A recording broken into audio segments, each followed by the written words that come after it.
problema. Ayan. So, tinatry kong buksan yung aking luggage. So, makalimutan ko yung password. Hindi ko alam kung paano nangyari yon.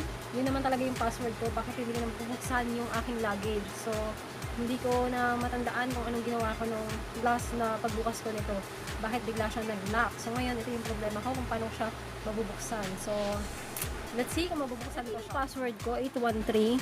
Ngayon, hindi na siya gumagana. Ayan o, hindi na nag-ano.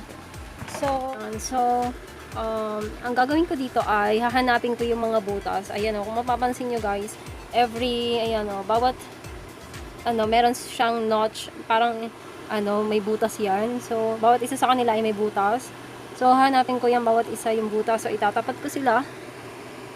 Yan, ipapagitna. Yan, so, papuntang kaliwa. Dapat. Yan, so, dapat pare-parehas, pantay.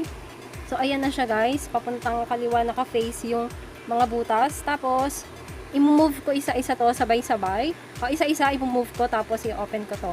Kasi, para doon natin makita kung ano yung hindi ko natandaan, kung paano ko na-set yung password niya.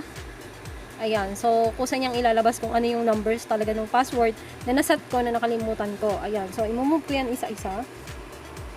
6, 5, 0, then open. Hindi pa rin. So, 5, 4, 9. There you go. So, yun na. So, yun yun. Ganun lang kadali. Yun, natuwa naman ako, nabuksan ko na siya. So, ganun lang yun kadali para ma-unlock yung nakalimutan mong password ay itatapat mo lang yung mga butas yan. Hanapin mo yung mga butas kasi meron dyan. And, yun. Isa-isa mo silang i-move. Ayan, hanggang sa mahanap mo yung password na naset mo sa kanya, na nakalimutan mo. So, ayan na. So, ang password ko na ay, ito na, 945. Ayan. So, tatry ko. Ipapasok yun dyan. Ayan. Ayan. Oops. Ayan. Tapos, ayan. So, mamaya makalimutan ka na naman. So, 9, 4,